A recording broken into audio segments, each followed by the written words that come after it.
परम श्रद्धेय पूज्य गुरुदेव के चरणों में कोटिश वंदना।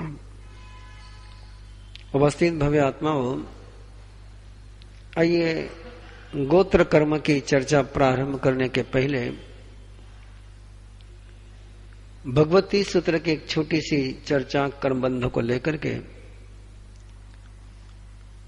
कि बंध की जो प्रक्रिया चलती, कर्म बंध की जो प्रक्रिया चलती है, उसके तीन प्रक्रिया बताई गई है।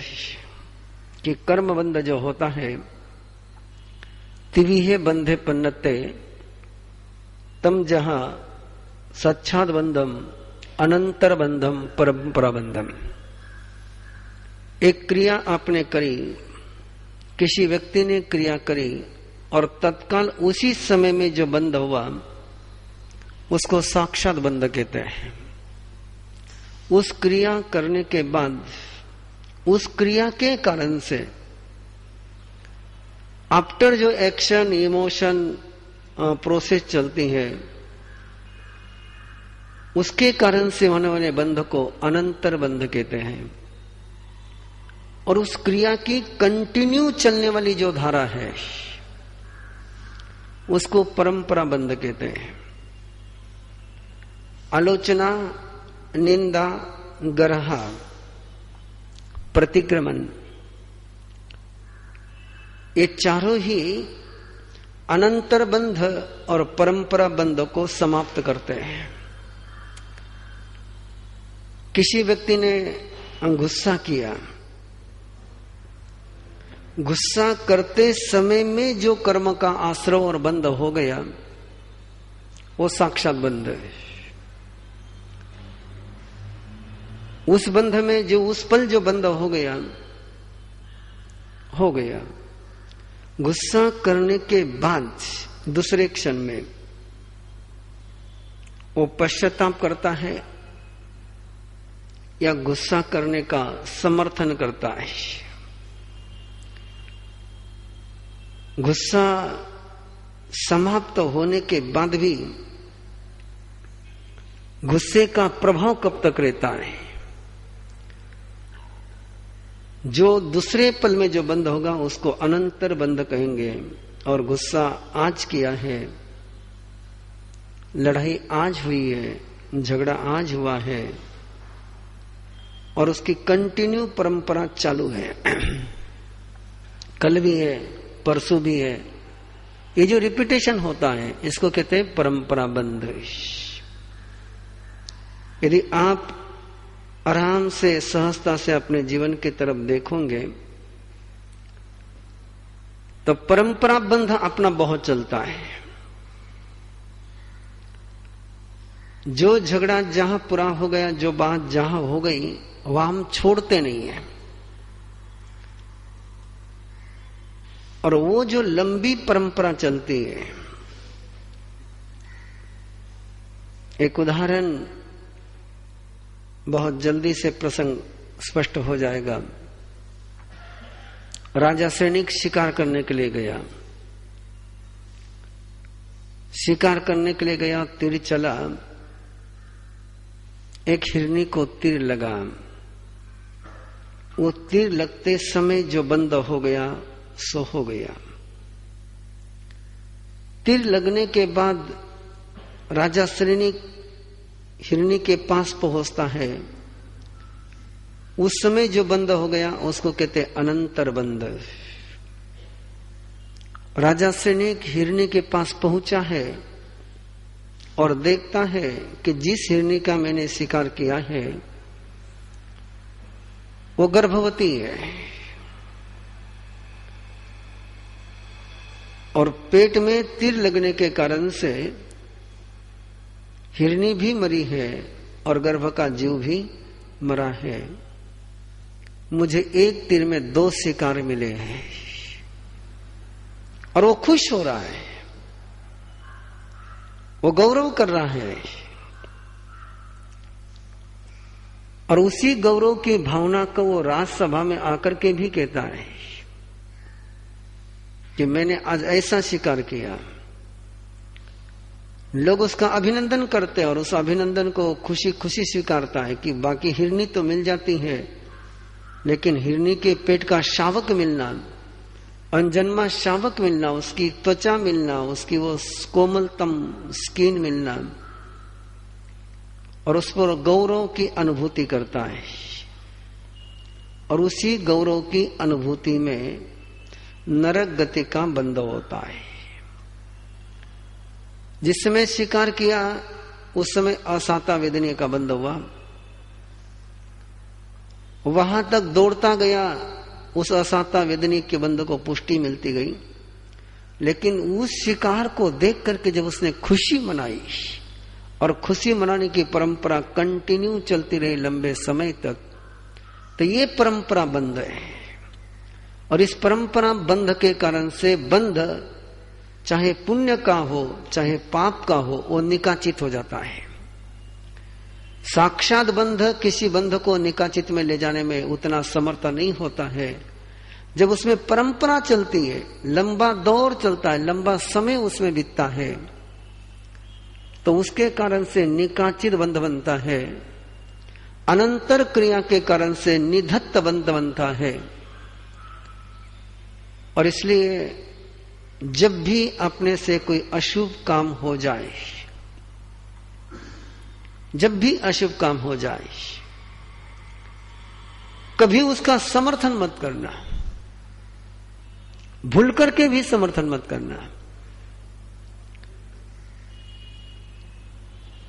गौरव तो उस पर कभी मत करना जिस पर आपने गौरव कर लिया, जिस पाप कर्म पर आपने गौरव कर लिया, वो भयानक निकाचित कर्म के रूप में बदल जाता है। और कर्म बंद होने के बाद, क्रिया होने के बाद कई पश्चाताप मन में आ गया, तो जो बंद हुआ है वो शिथिल हो जाता है। क्योंकि अब तक मैंने आपको संक्रमण की प्रक्रिया समझाई थी, क्षय करने की प्रक्रिया की थोड़ी सी बात हुई थी। अपवर्तन, उद्वर्तन, छेदन और भेदन, इन चार प्रक्रियाओं को समझना है। अपवर्तन कहते हैं जो कर्म का जोर है उस जोर को कम कर देना, उसकी जो पावर है उस पावर को थोड़ा सा कम कर देना, उसका जो लंबे समय तक चलने वाला खेल है उसको थोड़ा सा कम कर देना। उद्वर्तना कहते हैं जोर को बढ़ा देना, स्थिति को भी बढ़ा देना और रस को भी बढ़ा देना। उदाहरण दिया है पूर्वाचार्यों ने कि गन्ने का रस है, गन्ने का रस है, उसका अपना स्वाद है, और उस गन्ने के रस को आपने तपा करके गाढ़ा कर दिया, तो उसके बाद उसका स्वाद और गहरा हो जाएगा। उसको गुड़ में परिणत कर दिया, गन्ने का रस का स्वाद कब तक टिकने वाला था? यदि गन्ने के रस को तपाया नहीं जाता तो उसका स्वाद कब तक रह सकता था? थोड़े समय तक, बाद में तो वो स्वाद निकल जाना था। लेकिन तपाया, उसकी स्वाद की गहराई भी बढ़ी, उम्र भी बढ़ गई, और कहीं वो रस गुड़ में परिणत हो गया तो स्वाद भी लंबे समय तक परमानेंट हो गया और स्वाद और गहरा हो गया। चाहे गुड़ हो चाहे कोई कड़वा पदार्थ हो, पाप कर्म के बाद या पुण्य कर्म के बाद, पुण्य कर्म आपने किया और पुण्य कर्म करने के बाद तुरंत दूसरे पाप कर्म में लग गए, तो पुण्य कर्म का रस समाप्त हो गया। और उसी पुण्य कर्म की भावना में, उसी भावना में आगे बढ़ते गए, आगे बढ़ते गए, आगे बढ़ते गए, तो वो रस कैसा हो जाएगा? और गहरा हो जाएगा। और कोई लंबे समय तक उस रस में रह गए तो रस क्या बन जाएगा? गुड़ बन जाएगा। इसको कहते उद्वर्तना। ये उदय के समय में भी होती है कि कर्म उदय में आया है। जैसे गुड़ है और गुड़ को आप खाने के लिए ले रहे हैं और सीधी डली मुंह पर रख दी और गुड़ को पानी में घोला, गुड़ को पानी में घोला तो स्वाद में फर्क आ गया है, उसका रस फीका पड़ गया। और ज्यादा पानी में घोला और फीका पड़ गया है।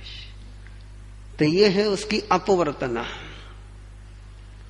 और गुड़ का पानी आपने बनाया और उसमें ऊपर से और थोड़ा मीठा कुछ डाल दिया तो क्या हो जाएगा? और उसकी उद्वर्तना हो जाएगी।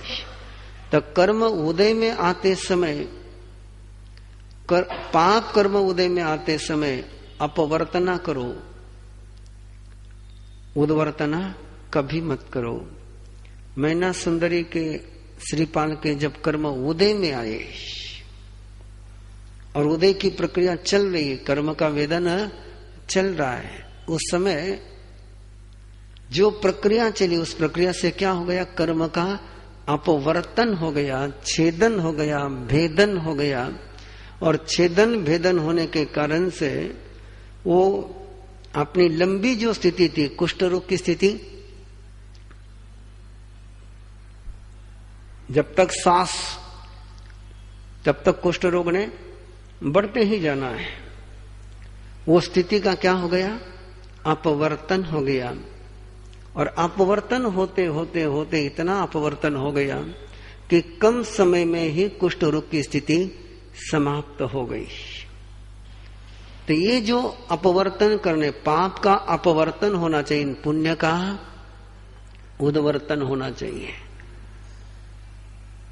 पाप का अनुमोदन कर दिया, पाप की शक्ति बढ़ गई। पुण्य का अनुमोदन कर दिया, पुण्य की शक्ति बढ़ गई। सामयिक में रस लिया, सामयिक के बाद भी सामयिक में रस की अनुभूति आती रही, दिन भर उस सामयिक के खुशी में झूमते रह गए तो पुण्य का उद्वर्तन हो गया। और सामयिक कर करके कटे ये घंटों बर्बाद करियो, पल्ले तो कहीं पड़ियो को नहीं, टाइम यूं ही वेस्ट चले गयो, तो क्या होगा?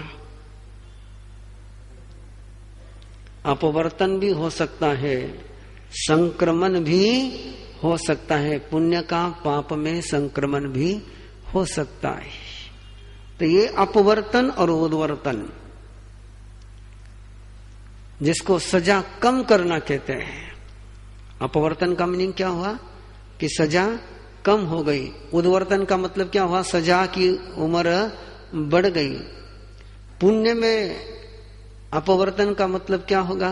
कि पुरस्कार की राशि घट गई। और उद्वर्तन का मतलब क्या होगा? पुरस्कार की राशि बढ़ गई। इसलिए कर्म होने के बाद, अपने से कोई क्रिया गलत सही होने के बाद हो गई, अज्ञान से हो गई, प्रमाद से हो गई, अनजाने में हो गई, कैसे भी हो गई, शायद होने के पहले मुझे ध्यान नहीं आया, लेकिन होने के बाद तो ध्यान आता ही आता है। बोलते समय बेभान में बोल दिया गया होगा, लेकिन बोलने के बाद तो पता चलता ही है कि मैंने गलत बोला। अब वो गलत बोला, वो ध्यान में आने के बाद यदि गलत को मैं सही सिद्ध करने की कोशिश करता हूं तो बंध कहां पहुंचेगा? या तो निधत्त में पहुंचेगा, और बहुत ज्यादा समर्थन चल करते गए तो निकाचित में पहुंच जाएगा। और यदि गलती करने के बाद आपने कबूल कर लिया कि नहीं, मेरे से नहीं होनी चाहिए थी, हो गई, तो बंध कैसा हो जाएगा? ढीला पड़ जाएगा। तो ये अपवर्तन, उद्वर्तन। और दो शब्द है, छेदन और भेदन। शब्द के तरफ ध्यान दे, छेदन और भेदन। पत्ते में छेद किया, पत्ते में छेद किया और पत्ते में भेद किया, पत्ते के दो टुकड़े कर दिए। लकड़ी में छेद किया और लकड़ी को चीर दिया, चुरा नहीं किया, चुरा नहीं किया, क्या क्या किया, लकड़ी को तोड़ा। तो तोड़ने का अर्थ है भेदन करना और डीलिंग करने का अर्थ है छेदन करना। ये जो कर्म के बंध है इनमें छेदन भी कर सकते हो और भेदन भी कर सकते हो।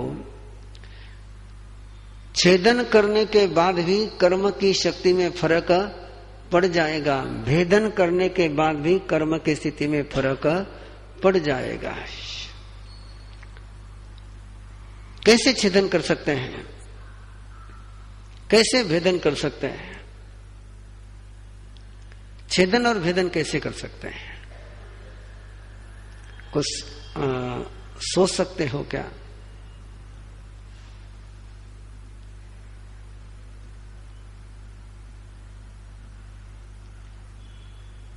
कुछ चिंतन चल सकता है क्या?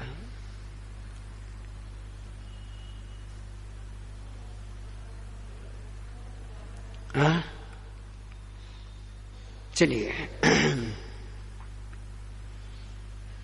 कई बार ऐसा होता है, खास करके जिनको कोई बुरी आदत लगी हुई रहती है, शराब की, गुटखे की, कुछ भी आदत लगी रहती है, उस आदत के लिए वो पचकान लेते हैं। पचकान लेते हैं, कुछ दिन तक निपटते हैं, वापस शुरू हो जाती है। और ऐसे समय में दूसरे लोग ये कहते हैं कि जब पचकान निपटे नहीं तो लेता क्यों है? लेकिन देखना, जरा सोचना, जितने दिन उसने पचकान निभाए उतने दिन उसके कर्म बंध में क्या हो गया? छेद हो गया। और छेद होता जाएगा तो बंधन कैसा होता जाएगा? कमजोर पड़ता जाएगा। और कहीं उसने उसको बिल्कुल जैसे कहते हैं कि उसने गुटखा छोड़ा और सुपारी शुरू करी, गुटखा छोड़ा और सुपारी शुरू करी, तो भेदन हो गया। फिर क्या हो गया? भेदन हो गया। जैसे लोग आक्षेप लेते रहते हैं कि दिन भर तो उल्टा सुल्टा काम करते रहे और 1 घंटा के लिए मुपत्ति बांधने सामयिक करते रहे। कई मतलब था सामयिक को। कभी मत बोलना, कभी मत बोलना कि वो भले ही 23 घंटे गलत काम करता होगा, 23 घंटे के गलत काम का समर्थन नहीं है, 23 घंटे के गलत काम का समर्थन नहीं है, लेकिन 1 घंटा भी वो सामयिक आकर के करता है तो अपने 23 घंटे के काम में क्या कर रहा है? वो छेद कर रहा है, छेद कर रहा है। यदि वो छेद करता जाएगा तो आज नहीं कल, कल नहीं परसों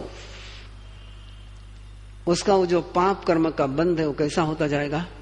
कमजोर होता जाएगा। इसको कहते छेदन करना है। भावों से छेदन करना, क्रिया से छेदन करना, शब्द से छेदन करना। कई लोग कहते हैं ना कि गलती करता है बार बार माफी मांगता है, क्या मतलब तेरे माफी का? लेकिन गलती करने के बाद माफी मांगता है, वापस गलती करता है, लेकिन माफी मांगने के बाद छेद तो हो ही जाएगा, वो जोर तो नहीं रहेगा। इसलिए इसको कहते हैं छेदन करना। हम अपने पुण्य कर्म में भी छेदन कर सकते हैं, पाप कर्म में भी छेदन कर सकते हैं। इसलिए कई बार पुण्य कमजोर पड़ जाता है। पुण्य होता है लेकिन कमजोर पड़ जाता है। उसमें क्यों? कि हमने क्या कर दिया था? छेद कर दिया था। छेदन, भेदन, उद्वर्तन, अपवर्तन। छेदन भेदन को कहते हैं रसघात करना, स्थिति घात करना, उसका समय कम कर देना ये भेदन है, और उसका जोर कम कर देना ये छेदन है। तो ये भी कर्मबंध की प्रक्रिया है। थोड़ी सी मैं देख रहा हूं, थोड़ा सा आज का विषय आपको भारी लग रहा है, लेकिन थोड़ा सा उसको धीरे धीरे, क्योंकि विस्तार जितने मैंने कथा के प्रसंग देने दिए आपको, कि कुछ आपने अच्छी चीज खाई और बाद में गलत चीज खा ली, तो पहले खाई हुई चीज का स्वाद खराब हो गया। बढ़िया चीज खाई ने उल्टी कर दी,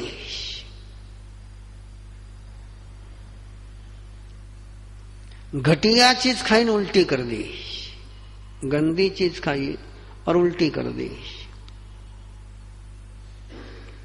क्या होगा? वो सारा ऊपर का निकल जाएगा। ये उल्टी करने का मतलब क्या है? प्रकट कर देना। जो अंदर गया था उसको क्या किया आपने? प्रकट कर दिया। अच्छे को प्रकट किया तो अच्छा समाप्त हो गया, बुरे को प्रकट किया तो बुरा समाप्त हो गया। जिसको आप प्रकट करते हैं वो समाप्त होता है। इसलिए ये सारे कर्मबंध की प्रक्रियाओं के साथ आइए गोत्र कर्म, नाम कर्म का विषय पक्का दिमाग में है ना? कुछ नाम कर्म को लेकर के कुछ पूछना हो, कुछ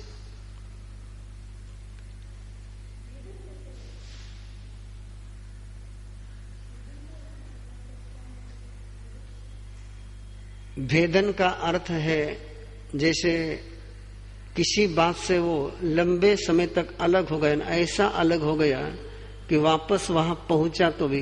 भेदन का उदाहरण तो बिल्कुल आपके इसका ही उदाहरण ले लो, आपके घर का ही उदाहरण ले लो। लड़ झगड़ करके पीहर चले गए, लड़ झगड़ करके पीहर चले गए, लंबा मन मुटाव चलने के बाद वापस आ गए। पहला रिश्ता शुरू होना है क्या? साथ में रहने के बावजूद भी क्या रहेगा? वो भेद बना ही रहेगा। और छेदन का अर्थ क्या हुआ कि लड़ते रहे, झगड़ते रहे, कि घर में ही रहे, पीहर नहीं गए। और पीहर गए तो भेद पड़ गया। मन दुखी होना छेद है और रिश्ता टूट जाना ये भेद है। ध्यान में आ गई बात?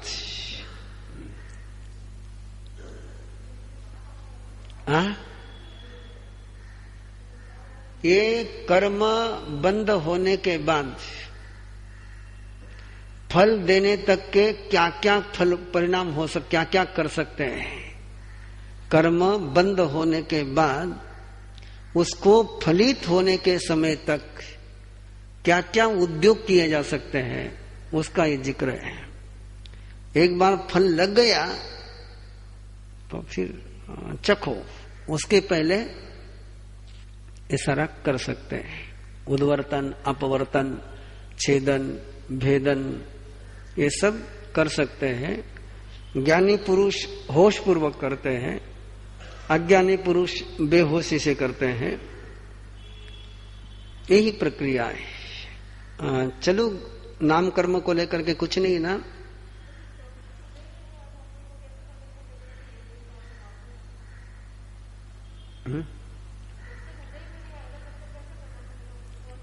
निषेक रचना के समय पता चलता है। अबाधा काल के बाद, शुरुआत में बता दिया था मैंने, जब कर्मा का क्लास शुरू हुआ था उस समय बता दिया था कि कर्म बंद होने के बाद वो बहुत लंबे समय तक ऐसा ही पड़ा रहता है।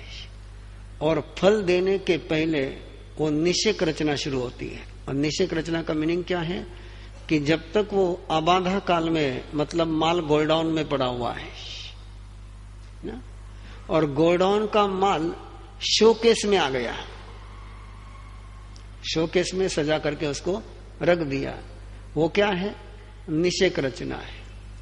निषेक रचना के समय पता चलता ही है, यदि होश में रहे तो पता चलता ही है कि चेंजेस, ऊर्जा के स्तर पर चेंजेस, भावों के स्तर पर चेंजेस, प्राण शरीर के स्तर पर चेंजेस। जैसे बारिश बरसने के पहले उमस होती है ना,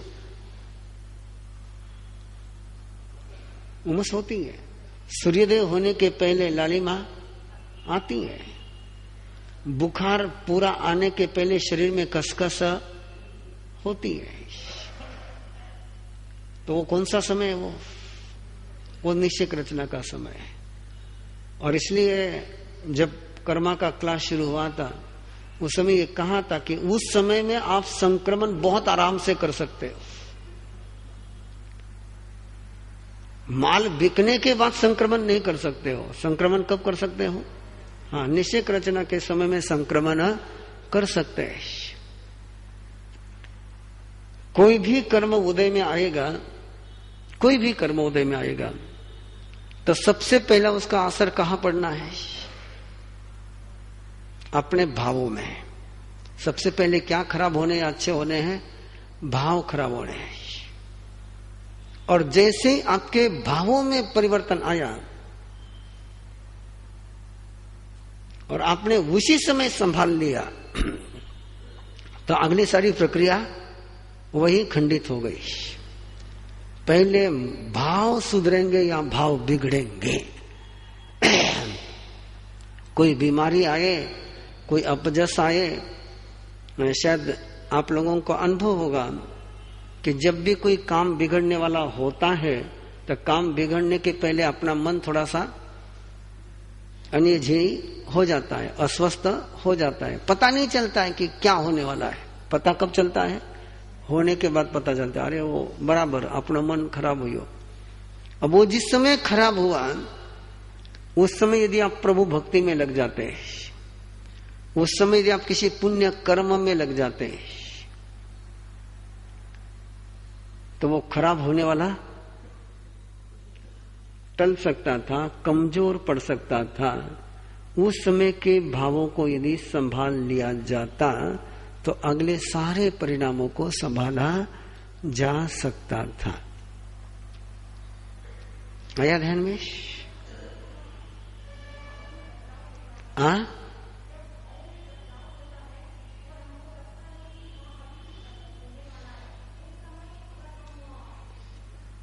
सबसे अच्छा उपाय तो,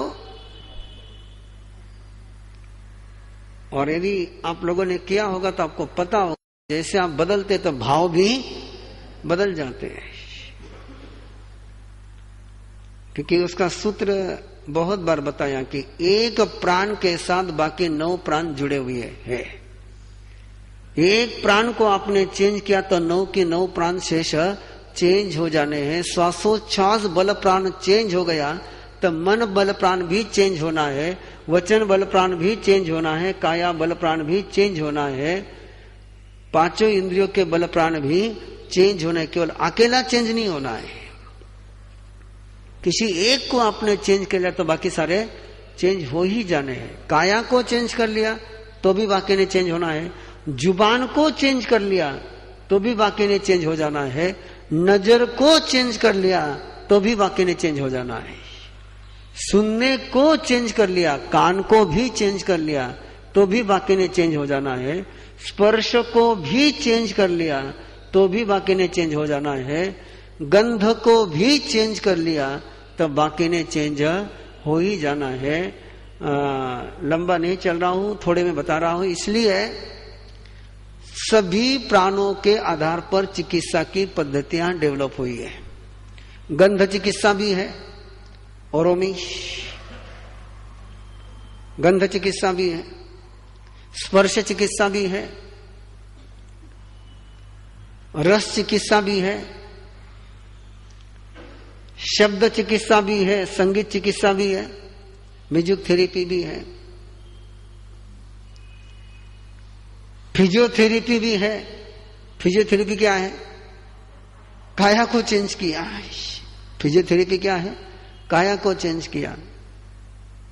ध्यान भी है, जाप भी है, मंत्र भी है। ये किसको चेंज करने के लिए है? मन को चेंज करने के लिए है। स्वाध्याय भी है, प्रवचन सुनना भी है। ये किसके लिए है? जुबान चेंज हो गई, कान चेंज हो गया। किसी भी एक प्राण को आपने चेंज कर लिया तो बाकी सब प्राणों को चेंज होना ही पड़ेगा। अकेला एक प्राण कभी चेंज नहीं होता है। एक चेंज कर लो तो बाकी चेंज हो ही जाते हैं। इसलिए इतने कोई कहे कि एक ही रास्ता है, नहीं, इससे भी हो सकता है, उससे भी हो सकता है, गंध से भी हो सकता है, रस से भी हो सकता है, स्पर्श से भी हो सकता है, शब्द से भी हो सकता है, नजर से भी हो सकता है। जितने बंध के रास्ते हैं उतने ही बंध को तोड़ने के रास्ते भी है। जे आसवा ते परिसवा, जे परिसवा ते आसवा। जिस रास्ते से पाप का बंध हो सकता है उसी रास्ते से पाप को विदा भी किया जा सकता है, उसी रास्ते से विदा किया जा सकता है।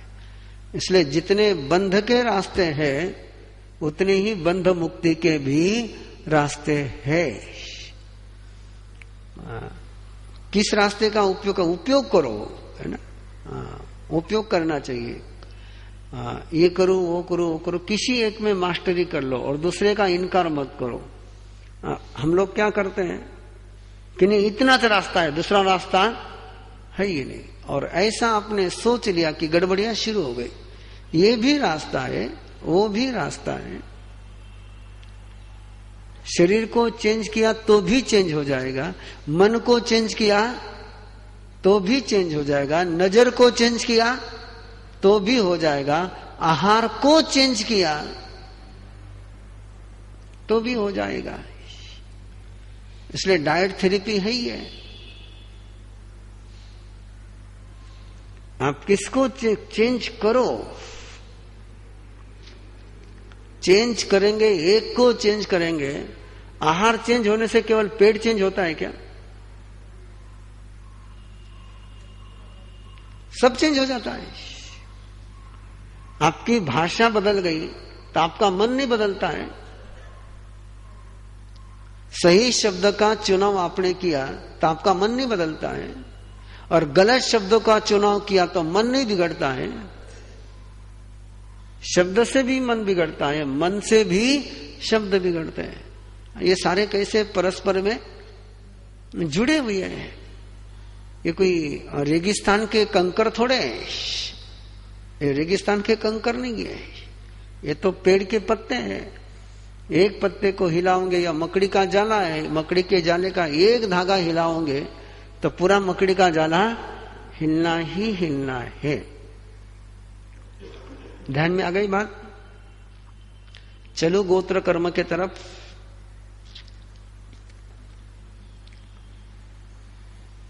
गोत्र कर्म की डेफिनेशन ध्यान में है ना? नहीं तो जाऊंगे आपके लोढ़ा, बोरा, देश पांडे, हाँ ये गोत्र नहीं यहां पर है ना। इसको गोत्र, ये गोत्र किसके हैं? ये सोशल सिस्टम के हैं। कर्म सिद्धांत में गोत्र किसको कहते हैं?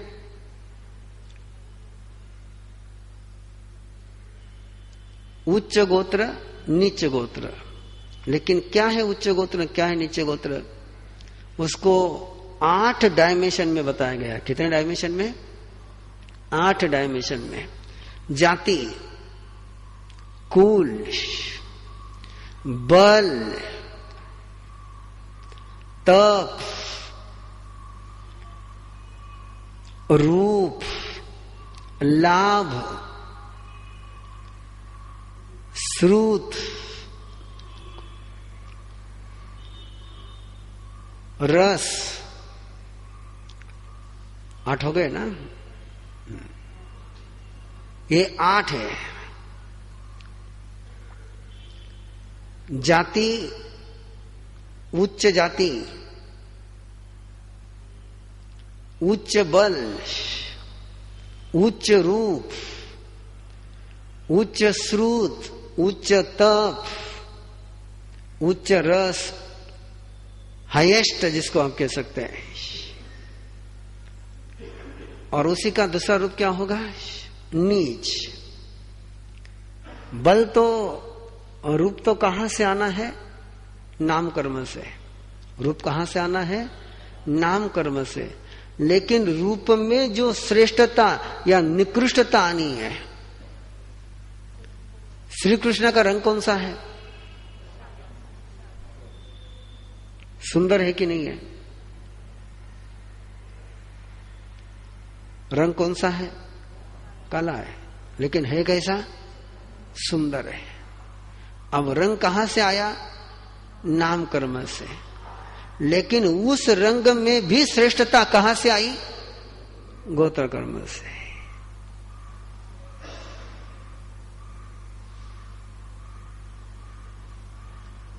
कई बहुत अच्छे कुल में जन्म लेते हैं, लेकिन अच्छे कुल में जन्म लेकर के भी अच्छे कुल का सम्मान उनको नहीं मिलता है। अच्छे कुल में जन्म लेकर के भी अच्छे कुल का सम्मान नहीं मिलता है। क्यों? गोत्र उच्च नहीं है। और कुछ लोग नीच कुल में जन्म लेते हैं, लेकिन सम्मान इतना पा जाते हैं कि उच्च कुल वालों को भी नहीं मिला। किसके कारण से? ये गोत्र।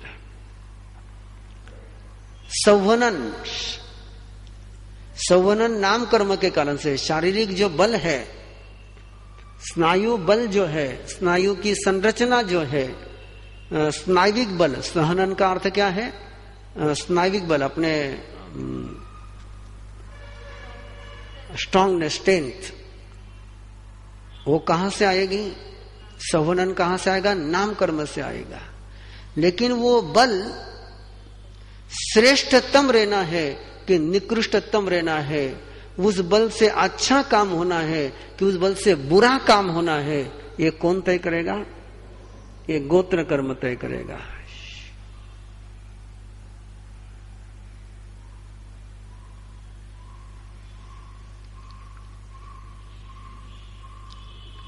धन मिला है, ऐश्वर्य मिला है, ऐश्वर्य मिला है, लेकिन ऐश्वर्य में आनंद की अनुभूति होनी है कि परेशानी की अनुभूति होनी है, ये किसने तय करना है? ये गोत्र कर्म नहीं।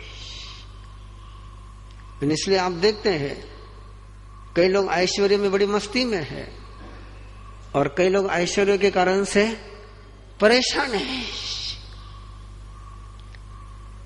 कई लोगों के पास ऐश्वर्य आता है तो उनके हाथ खुले हो जाते हैं, और कई लोगों के पास ऐश्वर्य आता है तो उनको स्विट्जरलैंड की बैंक नजर आती है, उनको इंडिया नजर नहीं आता, उनके अपने रिश्तेदार नजर नहीं आते, उनको अपनी जनता नजर नहीं आती, उनको क्या नजर आती है? Swiss bank. ये किसके कारण से? ये गोत्र कर्म के कारण से। उच्च गोत्र और नीच गोत्र है ना, इन 8 में ये डिवाइड होता है। बिल्कुल शॉर्ट में और जल्दी में पूरा करने का कारण केवल एक ही है कि मुझे और कुछ महत्वपूर्ण चर्चाएं अगले दिनों में आपके साथ संपन्न करनी है, और उसमें सबसे जो जटिलतम चर्चा चलनी है, जो 6 दिन में पूरी होती कि 15 दिन में पूरी होती कह नहीं सकता हूं, कि वो एक कर्म ऐसा है जिसको कहते हैं सामुदानिक कर्म। कौन सा कर्म कहते हैं? सामुदानिक कर्म कहते हैं। वो सामुदानिक कर्म एक ऐसा कर्म है कि जो आपके सारे प्रचलित कर्म सिद्धांत की धारणा को पूरी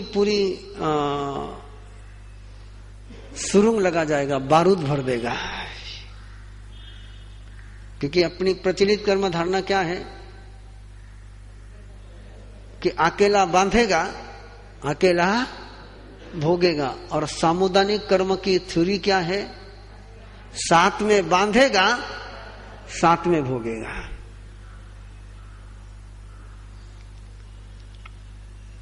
अब वो कितनी बड़ी आपकी जो परंपरागत बद्ध मूल धारणाएं हैं, अब वो सारी धारणा के खिलाफ वो कर्म है, पूर्णतः खिलाफ कर्म है।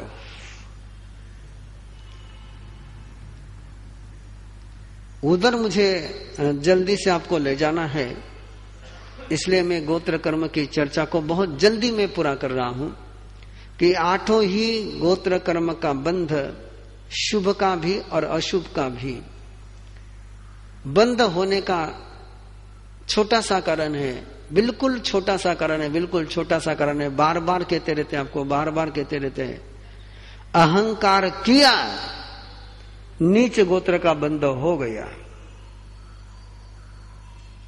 आपने रूप को लेकर के अहंकार किया,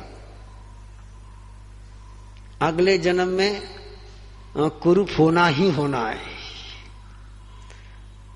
आपने धन को लेकर के अहंकार किया, अगले जन्म में निर्धन होना ही होना है। अपनी ताकत को लेकर के गौरव किया, अगले जन्म में कमजोर होना ही होना है। उच्च कुल को लेकर के अहंकार किया, अगले जन्म में नीच कुल होना ही होना है। अपनी तप साधना को लेकर के गौरव किया कि मेरी तपस्या तो ऐसी साता में होती है, ऐसी साता में होती है कि पूछो मत। इस जन्म में भी हो सकता है, इस जन्म में भी, अगले जन्म में भी, पिछले जन्म में, वो तो जितना टाइम बैंड होगा उस पर काम चलेगा। तपस्या को लेकर के गौरव किया। इसलिए कई बार मैं कई लोग मिलते हैं, जब वो बोलते तब मैं व्यक्तिगत वहां कुछ नहीं बोलता हूं। बोले मार साहब मास्क मन इतना सोरो हो गया तो, लेकिन अभी उपास भी नहीं हुए, मास्क मन आराम से हो गया तो बोले और आज उपास भी नहीं होता है। मैं सुनता हूं, समझता हूं, छोड़ देता हूं कि जब मास्क मन सोरे सोरे हुआ होगा उस समय जम करके अहंकार किया होगा, जम करके अहंकार किया होगा। और जिस पर भी आप अहंकार करते हैं उससे आप वंचित हो जाते हो। अहंकार करने का केवल इतना ही अर्थ है, वंचित होने का रास्ता खोल देना। किसी पर भी करो आप अहंकार, जिस पर आपने अहंकार किया उससे आप लॉस में चले गए। इसलिए कितने मुझे तो क्या, मैंने ऐसा पढ़ा ना ऐसा याद हो जाता है। अच्छा बढ़िया बात है भाई, पता चलेगा फिर। देखिए एक नाम यदि आपने सुना हो तो बताता हूं आपको, राहुल सांस्कृत्यायन। राहुल सांस्कृत्यायन बौद्ध धर्म के अंतरराष्ट्रीय विद्वान। राहुल सांस्कृत्यायन चलता फिरता इंसाइक्लोपीडिया, जिन्होंने सबसे पहले तिब्बत में जाकर के बौद्ध की जो तिब्बत के ग्रंथ थे, तिब्बत की भाषा को, उनको संस्कृत में ट्रांसलेशन करने का भगीरथ काम किया। इतनी उनकी बुद्धि, इतनी उनकी भाषा, इतना उनका वैदुष्य, और आखिरी दिनों में सब लॉस, सब लॉस, कुछ भी नहीं रहा। विनोबा भावे प्रज्ञाशील विद्वान, लेकिन उन्होंने कभी भी अपने ज्ञान का अहंकार नहीं किया, कभी नहीं किया उन्होंने। इसलिए अंतिम क्षण तक उनका ज्ञान बढ़ता ही रहा है, बढ़ता ही रहा, अंतिम क्षण तक उनका ज्ञान बढ़ता रहा है। जिसने भी अपने बुद्धि पर गौरव किया, अहंकार किया, वो ठिकाने पहुंचे। आप जिसका अहंकार करोगे उसको आप खो दोगे।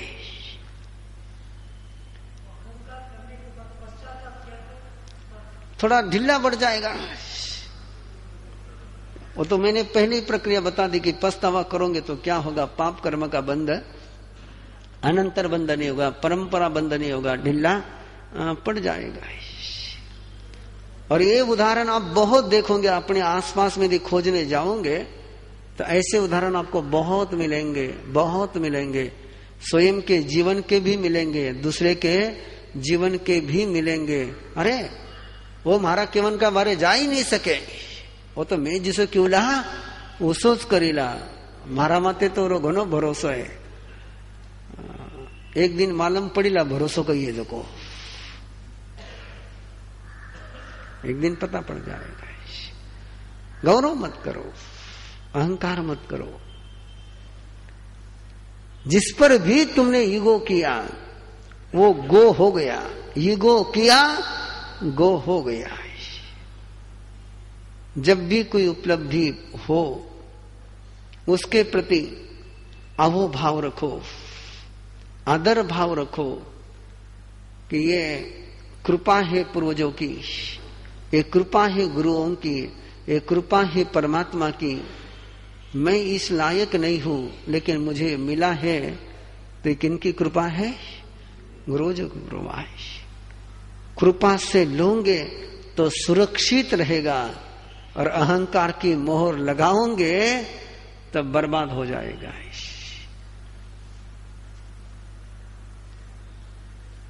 महावीर के बेटे हो इसलिए याद रखना, भगवान महावीर ने भगवान ऋषभदेव के दरबार में अहंकार किया है कि मेरा कितना श्रेष्ठतम कुल है, मेरे पिता चक्रवर्ती, मेरे दादा तीर्थंकर, और मैं वासुदेव भी चक्रवर्ती भी तीर्थंकर भी। और उस मस्ती में झूमता ही गया, झूमता ही गया, झूमता ही गया, और ऐसा नीच गोत्र का बंध पड़ा कि 24 जन्मों तक भोगना पड़ा। कितनी लंबी छाया चली, 24 जन्मों तक। इसलिए ये गोत्र कर्म, ये अहंकार बर्बादी का सबसे आसान रास्ता कोई है ना? पुण्य का साइनाइड जहर कोई है तो कौन सा है? अहंकार। टेस्ट पता चले उसके पहले तो जुदा हो गए। इसलिए किसी भी धर्म के पास जाओगे, किसी भी परंपरा के पास जाओगे, बाकी किसी क्रिया के विषय में दो मत हो सकते हैं, लेकिन इस मामले में कहीं मतभेद अहंकार नहीं, बिल्कुल नहीं। अहंकार के कारण से सारे नीच की प्राप्त होती है, और नम्रता के कारण से, अहोभाव के कारण से, आदर के कारण से, कृपा की अनुभूति करने के कारण से श्रेष्ठतम की प्राप्ति होती है। ध्यान में आ गया? गोत्र कर्म कभी ऐश्वर्य को लेकर के, अपने रूप को लेकर के, अपने बल को लेकर के, अपने कुल को लेकर के, अपने जाति को लेकर के, अपनी तप साधना को लेकर के, अपनी श्रुत संपदा को लेकर के, कभी भी चंडकोशिक नाग से भी भयानक कोई है तो ये अहंकार का नाग है। इसलिए तो भी जिसको लेकर के आपने अहंकार किया उससे आप वंचित हो गए। करो, गर्दन ज्यादा आकड़ी हुई नहीं रह सकती है ना? गर्दन